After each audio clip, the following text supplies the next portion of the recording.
The Security Weekly News is live on Tuesdays and Fridays at 12 o'clock Eastern Time most every week. I try to scan and produce a quick look at some major stories to help you keep up with what's going on in and around the industry in a short format. Myself, Jason Wood, and other guest commentators provide greater insight every week. I'm Doug White, and I hope that you will look for the Security Weekly News in all of your favorite podcast catchers and subscribe for the latest content.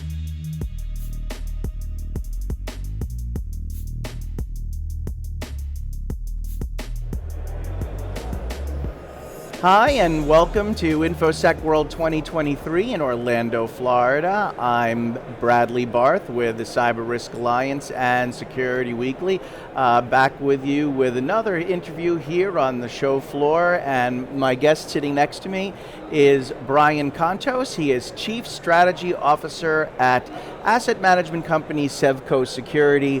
Brian, thanks so much for being here today. And as always, let's jump right into things. I know you just had a presentation earlier this morning, which I got a chance to view, all on the concept of asset intelligence.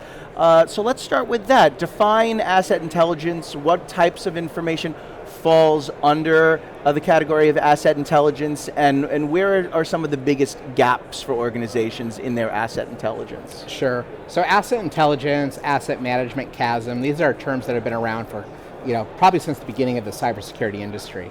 But when I think of asset intelligence, what I like to do is say, consider your devices, your laptops, your servers, the applications that run on them, the users that interact with them, the vulnerabilities they might have, and that device might be on site, it might be in the cloud, and then correlate that all together. So don't think of an asset as a single machine, think of it as all the interrelated parts that make up that machine and everything it communicates with. Yeah, makes sense. Let's talk a little bit about what are some of the factors that can make asset management and asset intelligence so difficult for an organization to aggregate and meaningfully interpret. Yeah, so scale is definitely a big issue today. If we talk about cloud assets and BYOD assets and XIOT assets, in addition to all the apps and identities that fall into the equation, just handling the volume can't be done the way it used to be, which sadly was with spreadsheets and other archaic approaches. Yeah. So today, organizations say, well, scale's an issue, but also a big problem is considered deduplication. And if I pull in information from a CrowdStrike and an Automox and a Lumio and Microsoft Active Directory and Tenable and all this, I just say, okay, here's all my assets, I might have massive duplication. Mm-hmm. So deduplication, which then leads to correlation analysis, that's really where people want to get to. And without automated tools, it's almost impossible to get to that point. Yeah, plus ecosystems are just becoming a lot more complex, right? A lot of organizations using all sorts of different types of devices, endpoints, things like Internet of Things and connected devices make things complicated. The era of BYOD particularly exploding with remote workers, all of that I have to think contributes as well, right? And that's right, Bradley. And what you find is XIOT devices, whether it's a voice over IP, phone, digital door lock, security camera, there's about 3 to 5 of those per employee in an organization. Mm-hmm. So 10,000 employees, 30 to 50,000. That's just things, right? Then we have all the cloud assets that could get spun up and spun down every minute or so. Mm-hmm. All the identities, it's a lot of complexity. Yeah. So what we find at Sevco is being able to boil all that asset information down into what are actually the tangible assets, what are the interrelated parts, and what's their state and presence. And what I mean by that is, presence is telling me, yes, I have a security control on this device, I have a patch management control, it's in Active Directory, that's the presence, but the state further goes on to say, well, your security control hasn't communicated with the management console in 3 weeks, or it's 8 versions too old, right? So now I know presence and state, so I can actually measure the security prioritization of my devices predicated on knowing all that rich asset intel, which I wouldn't get just by looking at a single solution that's not correlated. Yeah, in your presentation you talked about the idea of that organizations need to move away from assumption-based asset intelligence and move toward more evidence-based asset intelligence. Explain a little bit what you meant by that. Yeah, so assumption-based is what we've all done, quite honestly, for the last 20 years when it comes to asset intel. I assume my security controls are all working. I pray that everything's deployed accurately. I hope that I'm not missing a specific control on a specific device. And the reason we did that is we didn't really have any good ways of not approaching with an assumption based. It was just very manual, very chaotic, and very error prone. Evidence-based flips that on its head. It says, look, instead of assuming these things, let's have evidence. Let's actually know empirically what's running. If it's running, is it up to date? If it's up to date, is it actually working across all of your security, all of your IT, and all of your GRC controls? And this is great for security, of course, but it's also great for IT operations, for things like licensing rationalization, understanding how I have observability across all my assets, and finally GRC. You look at PCI, you look at CIS, you look at NIST, OWASP, they all talk about know what you got, know how it's running, and know if it's secure. That's always step one. But we've assumed that stuff has been working for 20 years. Now we have evidence what is and what isn't working. Yeah. All right, let me play the role for a minute of the not particularly savvy business CEO that is hearing some of this and saying, oh, I mean, I get it. It's important to have visibility into your assets, but what's the harm of one rogue endpoint or device here or there? What's the worst that can happen? What is the worst that can happen? Well, that's exactly what the bad actors want you to do. They're counting on you being passive. They're counting on you saying, what worked for us the last 20 years is going to work for the next 20 years, and that's putting you in this very precarious position. I would also say to that individual, look, you've spent millions of dollars on CMDB, SIM, SOAR, ticketing solutions. Wouldn't it be great if the asset intelligence that flowed into them was accurate, that you had a source of truth, so you're making decisions predicated on real evidence-based data, not garbage in, garbage out. And I think you'd say, hey, if I'm spending millions of dollars, I'd sure like to make sure it's based on real time, actual quantitative and qualitative metrics that are measurable and not just garbage.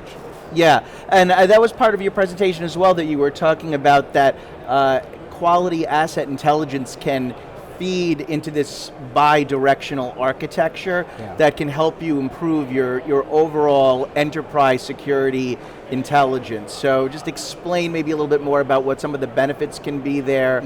What can you learn from having that kind of an architecture? Well, what's really neat about this architecture, first off, is it's super easy to deploy and extract this data. So because everything's API based, it's cloud centric, you can make API calls to dozens and dozens of devices, get up and running in less than an hour.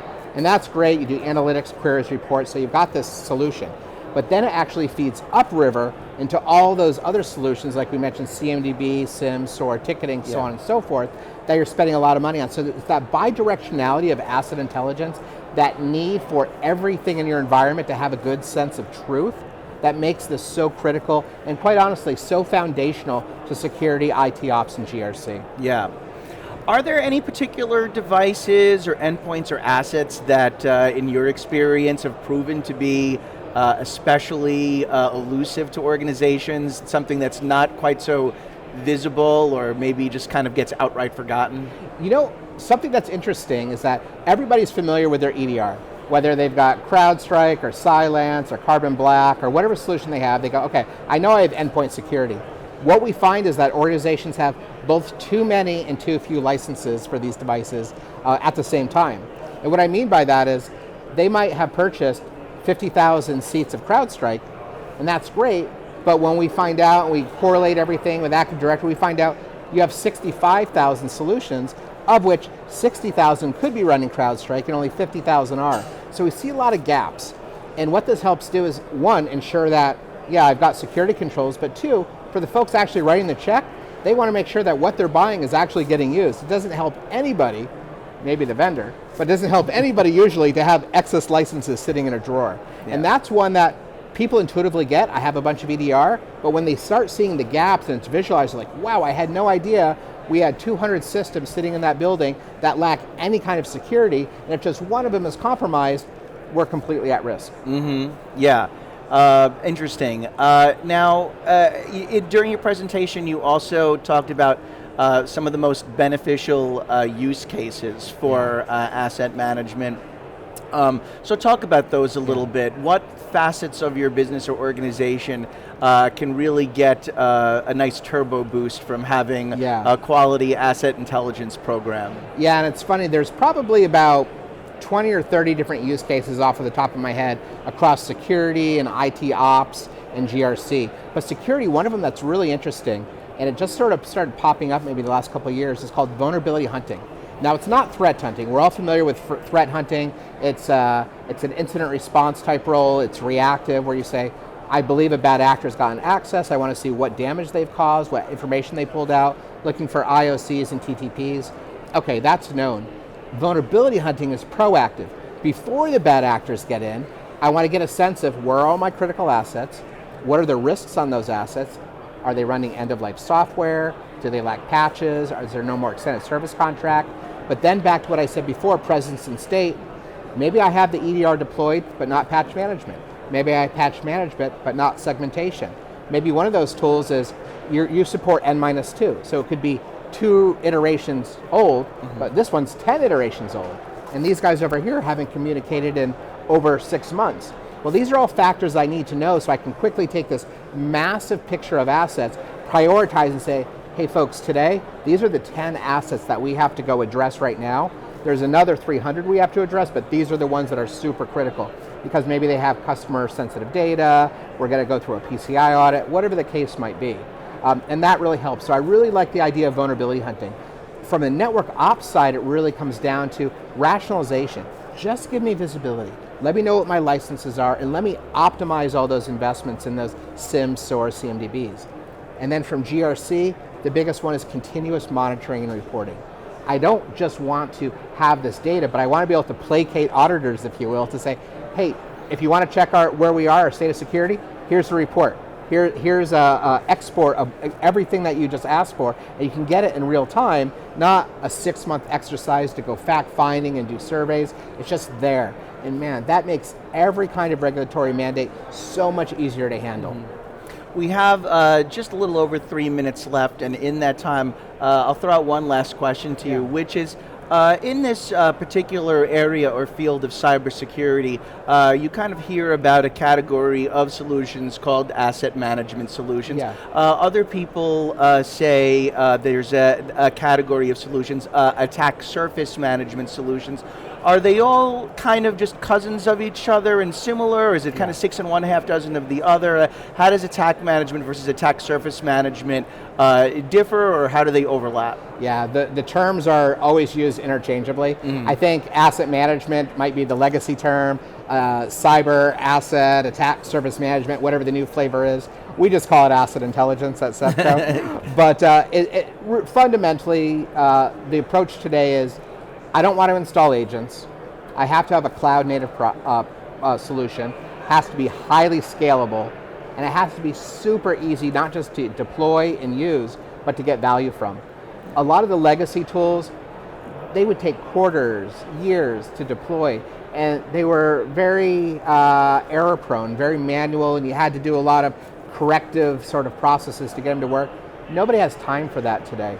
Just because with the number of assets, it simply can't scale, and the impact it puts on your team, it means that they can't focus on other more strategic goals. They shouldn't have to sit around counting assets all day. So I believe this new generation, if you will, asset intelligence that's coming out, it's all about being scalable, it's all about being easy, and it's all about being fast and effective. Great. Well, I appreciate you leading us through this discussion today, Brian. For more information about SEVCO, please visit the Security Weekly website, securityweekly.com/SEVCO, SEVCO, ISW. Thanks again, Brian. Really appreciate it. Brian Contos from SEVCO Security. Thanks for joining us, and to everyone else, please keep watching for more live and on-demand content from InfoSec World 2023. I'll see you all later. Good afternoon, everyone. I'm Bill Brenner, Senior VP of Audience Content Strategy at Cyber Risk Alliance, parent company of InfoSec World.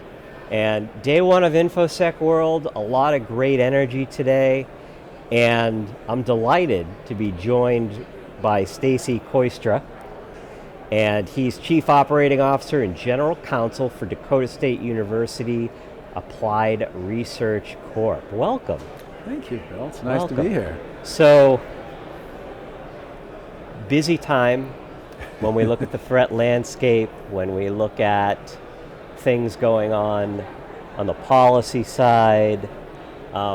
Talk about what your core focus has been of late. Yeah, no, I appreciate the question, and thank you for having me. So I guess where I would start in the threat landscape and the policy is really talk a little bit about what we're doing in South Dakota. So Dakota State University is one of 6 state universities, and it really has a cyber emphasis. It has 12 different programs, a lot of operations, a lot of things like that, and the university's goal, of course, is to produce highly qualified graduates, and often they graduate and they head to the coast, right? Right. And so part of our goal with the project that I'm involved in, the Applied Research Corporation, is an extension of the university, and it's basically focused on taking the applied research lab where they do that federal government contracting and transitioning it off the state roles and into a corporate setting.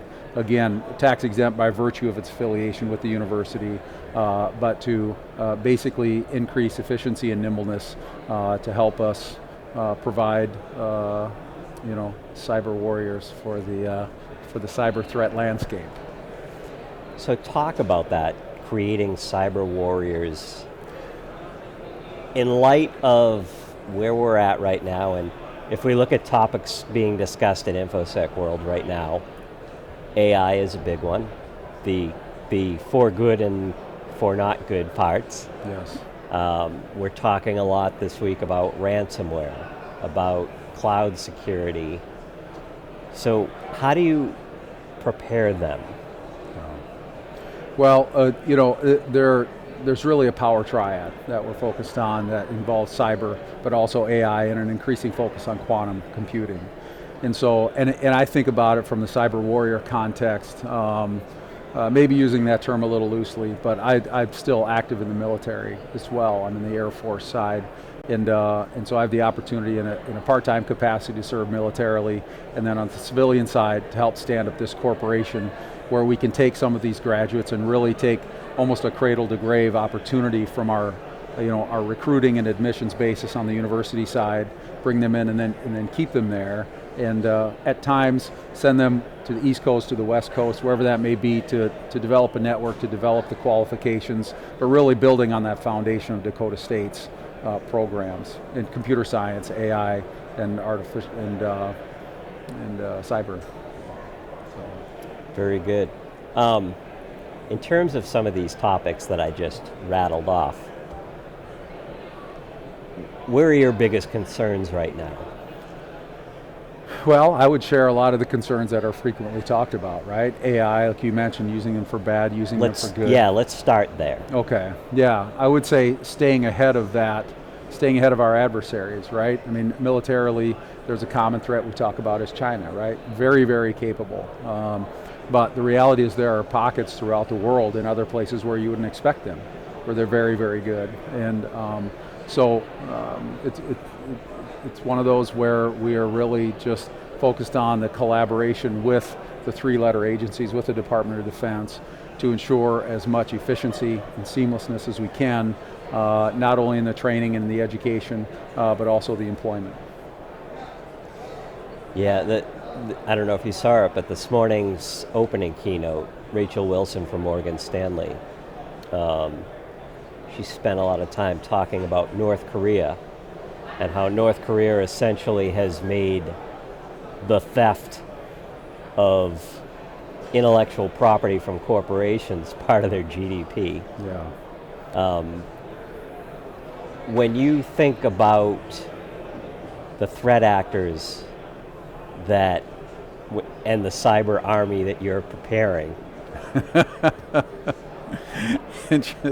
Yes, sir. Why not? We'll take it. I mean, let's call, But when you look at those things, Does that match up with where your chief focus is? You just mentioned China. Russia always comes up, and always has, and always will. But when you look around the world, where are you getting the most heartburn? Yeah. Well, again, I mean, in common military parlance, what you hear is the three things, right? China, China, China.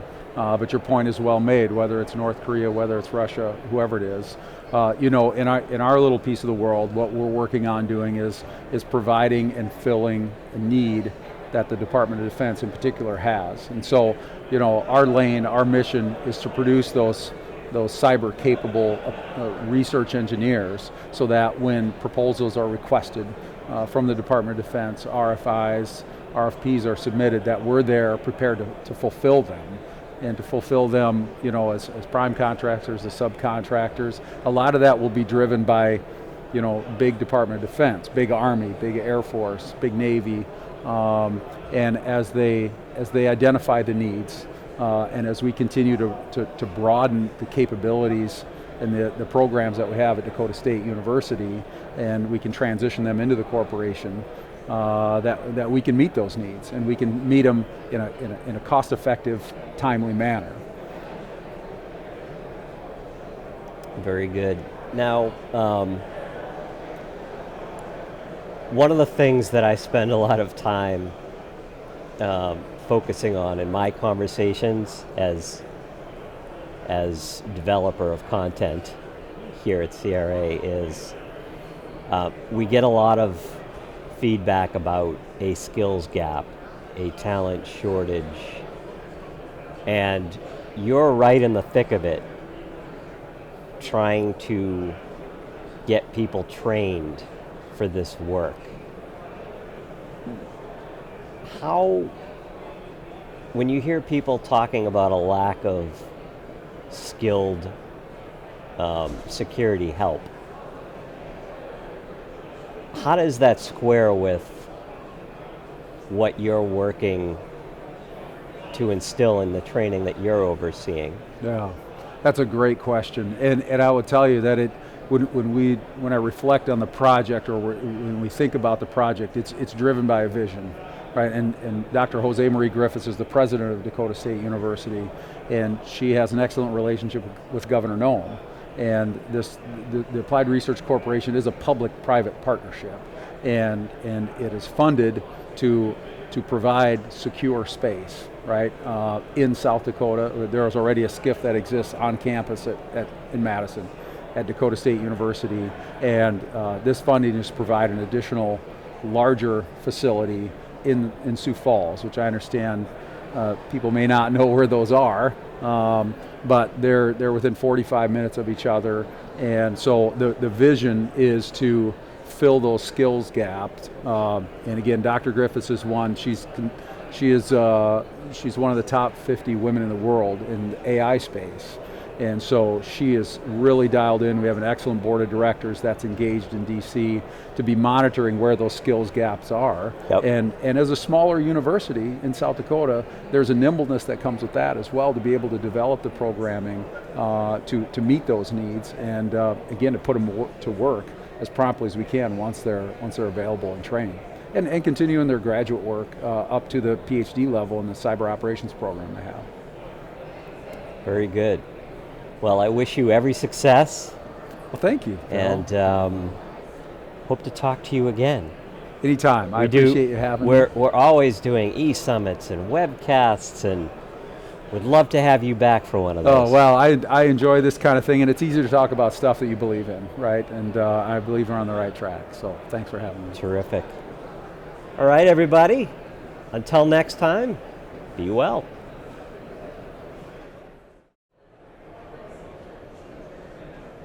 Good afternoon, everyone. I'm Bill Brenner from Cyber Risk Alliance, and we're back with our continuing coverage from InfoSec World.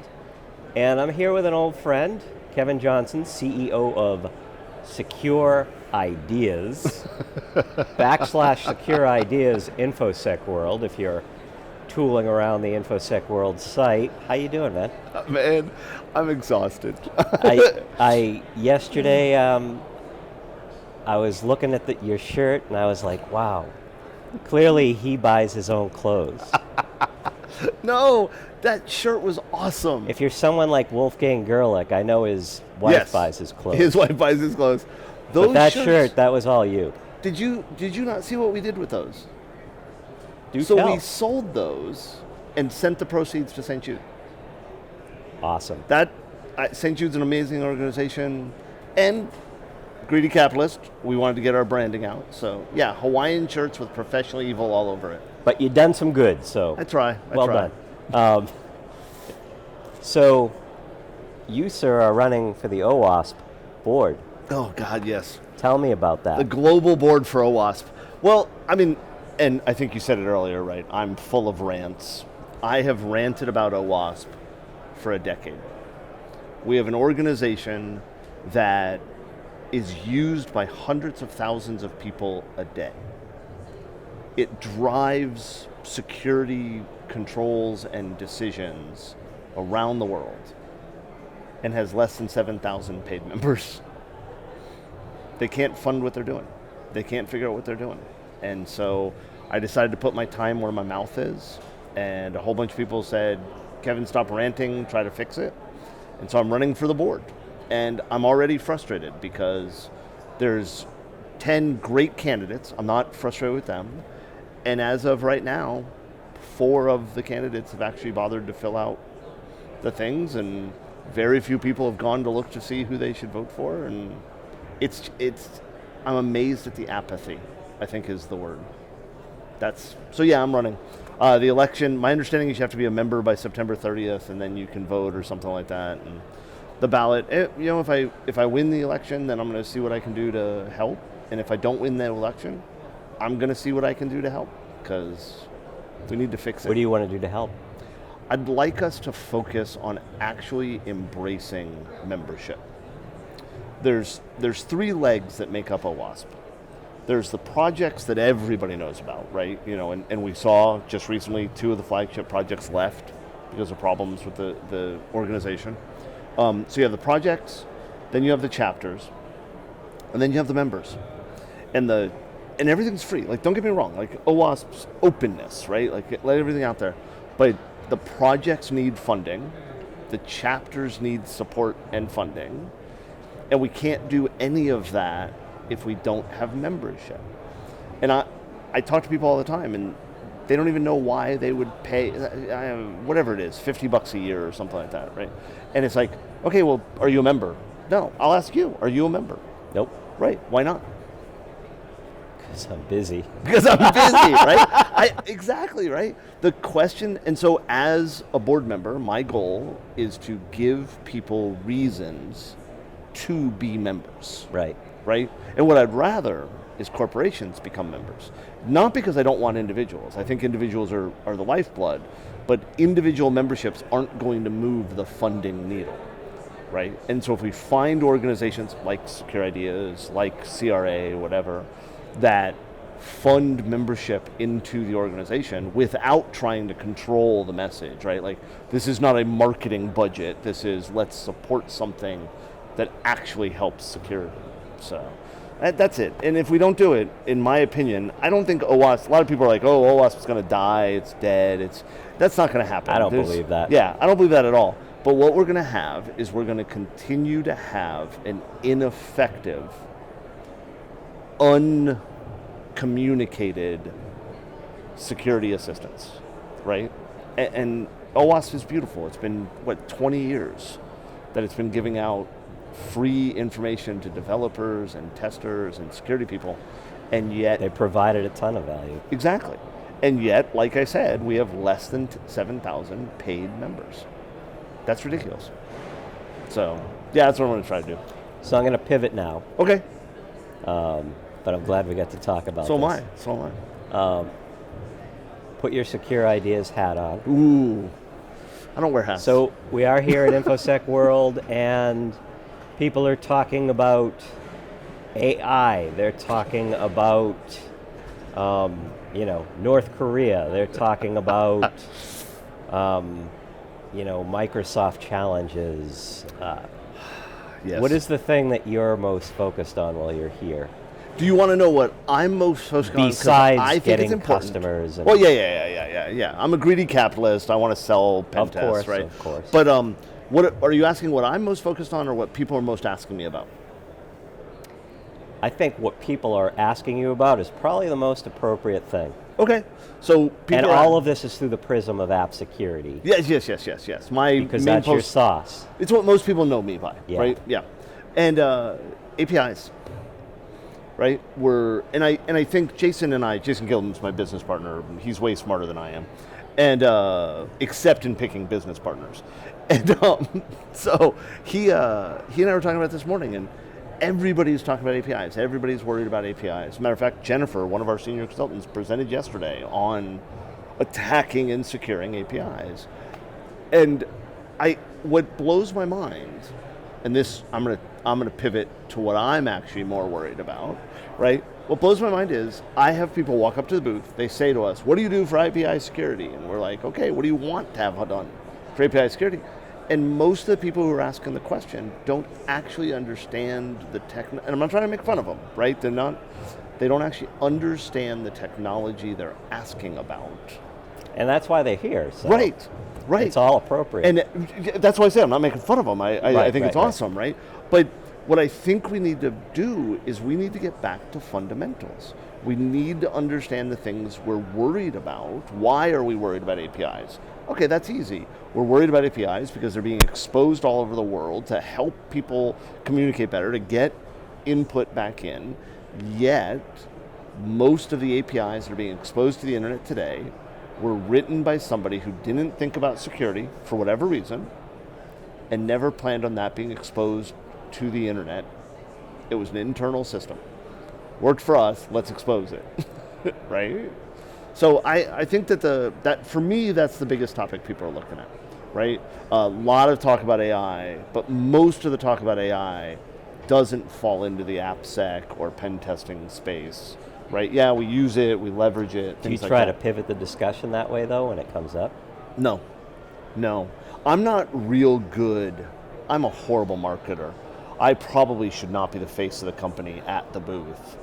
But I tend to not try to drive the person sitting there talking to me to a topic, mainly because we can help with lots of different things. I'd rather know what their concerns are. And I think everybody here should be that way, and I think a lot of the vendors, information security world does a really good job of bringing in exhibitors that know what they're talking about, that actually are providing benefit. Not all of them, right? You got those crappy ones. But, you want me to name them? No. You've got the ones, they really know what they're talking about. We should be talking to people here. I come here and have a booth. Yes, I want to sell stuff. But more importantly, I want to know what I should be trying to help fix for my clients. And getting this exposure to this many people saying, this is what my concerns are, this is what my organization's focused on. That's good. I'm happy with it. I think I rambled a little bit away from your topic, but I mean, it's me. How is that different from any other day? Look, man, my job is to just babble. So. Well, I'm glad you came in here to babble for a few minutes. Thank you very much. Ladies and gentlemen, Kevin Johnson. We'll be back with our continuing coverage at InfoSec World.